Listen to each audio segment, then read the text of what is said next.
नमस्कार दोस्तों। यदि आप संस्कृत प्रेमी अथवा भाषा प्रेमी है तो आपके लिए यह वीडियो देखना बहुत ही उचित है, क्योंकि वाचामेव प्रसादेन लोक यात्रा प्रवर्तते। भाषा ही वह माध्यम है जिसके कारण हम सबों का जीवन यात्रा व्यतीत होती है। मैं आज इस वीडियो के माध्यम से विश्व की प्राचीनतम सुव्यवस्थित वैज्ञानिक और इंडो यूरोपीय भाषा परिवार की अन्यतम भाषा संस्कृत की आज की परिस्थिति के बारे में अपना मंतव्य रखने जा रहा हूं। संस्कृत के बारे में एक सूक्ति है, भाषाएं सब शाखाएं हैं, भाषाएं सब शाखाएं हैं, संस्कृत भाषा मूल, अमूल धूल में रहत है, शाखाओं में फूल। दोस्तों, आज संस्कृत की वही स्थिति हमें प्रतीत हो रही है। संस्कृत यदि वाचं प्रदास्यामि द्विजातिरिव संस्कृताम् अरावणं मन्यमाना मां सीता भीता भविष्यति। वाल्मीकि रामायण का यह श्लोक यह बतलाता है कि संस्कृत भाषा कभी भी जनभाषा नहीं थी, क्योंकि जब हनुमान जी अशोक वाटिका में सीता जी से मिलने के लिए पहुंचते हैं तो वो कहते हैं, यदि मैं ब्राह्मणों की भाषा संस्कृत में सीता जी से वार्तालाप करता हूं तो रावण जानकर सीता माता भयभीत हो जाएंगी। इसीलिए मैं जो देसी भाषा प्राकृत भाषा है उसी में माता से बात करना चाहता हूं। इसका अर्थ यह हुआ कि तत्कालीन समाज में भी संस्कृत जनभाषा नहीं थी, वह विद्वानों और संस्कृत के मर्मज्ञ लोगों की भाषा थी। वेद, उपनिषद, दर्शन, खगोल शास्त्र आदि गहन तथ्यों से परिपूर्ण इस भाषा की दुर्दशा क्यों, दुर्गति क्यों? यह भाषा तथाकथित उच्च जातियों की भाषा बन गई थी और उच्च जाति के विद्वानों और ज्ञाताओं ने इसे अपनी जातिगत भाषा मानकर इसकी वैज्ञानिकता और सर्वजनप्रियता को नष्ट कर दिया। आज भी आप डाटा निकाल कर देख लीजिए भारत सरकार का, जिसमें आपको पता चलेगा कि कुछ गरीबों के बच्चे ही, साधनहीन लोगों के बच्चे ही संस्कृत पढ़ते हैं। जब समाज के 99% लोग संस्कृत पढ़ेंगे नहीं, उसको जानेंगे नहीं, तो इसके विकास और इसकी उन्नति की परिकल्पना ही क्या। भाषा वही जीवित होती है जिसके लिए सरकार का ध्यान होता है। राजकीय आश्रय भाषा के जीवित रहने का पुख्ता प्रमाण है। यदि विक्रमादित्य जैसे राजा नहीं होते तो वह भाषा के लिए स्वर्णकाल नहीं होता और भारतीय परंपरा को मजबूत बनाने का काल नहीं होता।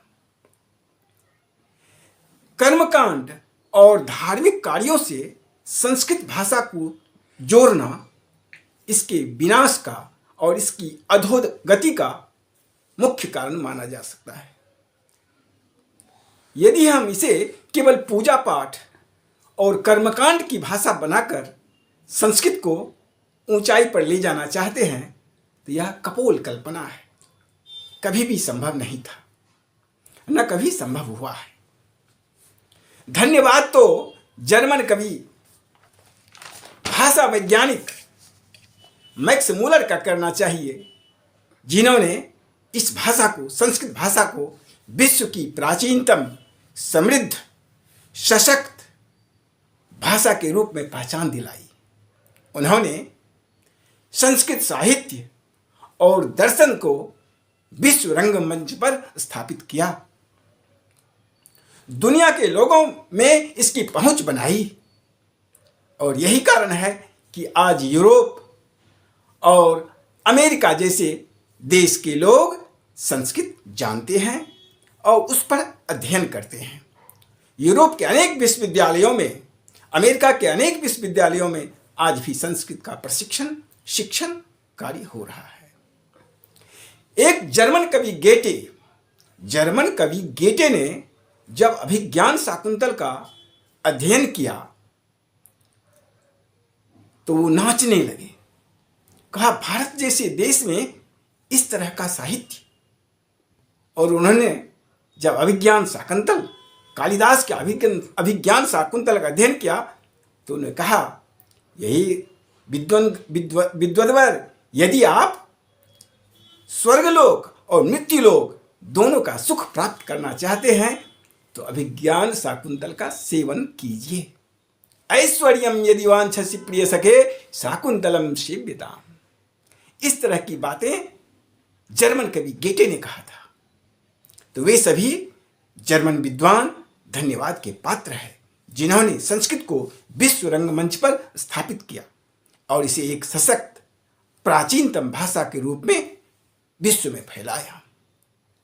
यदि आप विवेकानंद जी के शैक्षिक सिद्धांतों को स्वीकार करते हैं तो उन्होंने यूरोपीय, कैंट, ह्यूम, स्पेंसर आदि के शास्त्रों का अध्ययन किया था। और उन्होंने कहा, उन्होंने बंगला भाषा में स्पेंसर के एजुकेशन नामक किताब का बंगला में अनुवाद किया। इसका मतलब है, जब तक आप विश्व परिदृश्य में संस्कृत को लाकर एक सशक्त रूप नहीं देंगे, तब तक संस्कृत का विकास संभव नहीं है। मेरा विचार है, मैं भारत सरकार से आग्रह करता हूं कि इसे मात्र पूजा पाठ, धार्मिक अनुष्ठान की भाषा से हटाकर यदि आप इसका विकास चाहते हैं तो देश के चारों दिशाओं में स्थापित जो शंकराचार्य का मठ है उसे एक अंतर्राष्ट्रीय विश्वविद्यालय के रूप में स्थापित किया जाए और वहाँ देश विदेश के संस्कृत के पारंगत लोगों को, संस्कृत के विद्वान लोगों को स्थापित किया जाए, प्रतिनियुक्त किया जाए, ताकि वे सभी धार्मिक और कर्मकांडीय भाषा के रूप में नहीं, एक सशक्त भाषा विज्ञान के रूप में, दुनिया का सबसे सुदृढ़ व्याकरण के रूप में और एक आधुनिक भाषा के रूप में उनका शिक्षण, प्रशिक्षण और शोध कार्य प्रारंभ करें। अन्यथा संस्कृत को सरसैया से कोई उठा नहीं सकता है। आज इसे मृत भाषा घोषित कर दी गई है। ये आप और हम सभी जानते हैं।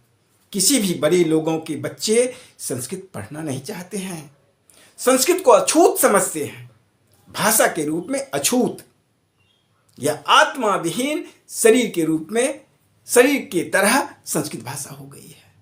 तो आप सभी विद्वानों से और भाषा को जानने वाले लोगों से नम्र निवेदन है कि सरकार के ऊपर इस तरह का दबाव दिया जाए कि यदि आप विश्व में संस्कृत को बचाना चाहते हैं तो संस्कृत पर थोड़ा ध्यान दें, अन्यथा यह भाषा मृत घोषित हो चुकी है। केवल कहने के लिए पूजा पाठ, धार्मिक संस्कारों, श्राद्ध कर्म में इसका प्रयोग होता है। यदि आप किसी संस्कृत के पंडित से या बाबा से पूछेंगे, जो बाबा जी जरा इसका हमको गूढ़ार्थ बता दीजिए, जो मंगलम भगवान विष्णु, मंगलम गरुड़ध्वजः, मंगलम पुंडरीकाक्ष, मंगलाय तनो हरिः। यहाँ मंगलायतन क्यों हो गया है, जबकि सभी जगह मंगलम भगवान विष्णु, मंगलम गरुड़ध्वजः, मंगलम पुंडरीकाक्ष, तो मंगलायतन हो क्यों? यदि आप पूछेंगे आपको संस्कृत के आज के स्तर का ज्ञान हो जाएगा। तो मेरा यही कहना है कि संस्कृत को बचाने के लिए संस्कृत के जानकारों को ही ध्यान देना होगा। ऐसा नहीं मेढक की तरह टरटर की आवाज, ओम गणानां त्वा गणपति ग्वं हवामहे, केवल इसको सुनने से संस्कृत का विकास संभव नहीं है। इसके गूढ़ार्थ को समझना पड़ेगा, पर इसके व्याकरण को समझना पड़ेगा, और इंटरनेट, आर्टिफिशियल इंटेलिजेंस और आधुनिक तकनीकी ज्ञान से इसे परिमार्जित करना पड़ेगा। तभी यह विश्व में अपना स्थान पुनः स्थापित कर सकता है। अन्यथा यह तो सरसैया पर लेटी है। इसको उसी तरह से सुनते रहिए, अपना जीवन बिताते रहिए। भविष्य के लोग संस्कृत को जानने के लिए तरस जाएंगे। इसीलिए आप सबों से निवेदन है कि इस भाषा पर ध्यान दीजिए, नहीं तो न खुदा ही मिला न विशाली सनम, न इधर के हुए न उधर के हुए, रहे दिल में ये रंजो अलम, न इधर के हुए न इधर के हुए। आप भारतवर्ष में रह के भी संस्कृत का लोप देखेंगे, ऐसा मेरा अनुमान है। इस वीडियो में इतना ही, अगले वीडियो में फिर मिलूंगा। यदि आपको अच्छा लगे तो मेरे वीडियो को लाइक और सब्सक्राइब जरूर कीजिए। नमस्कार।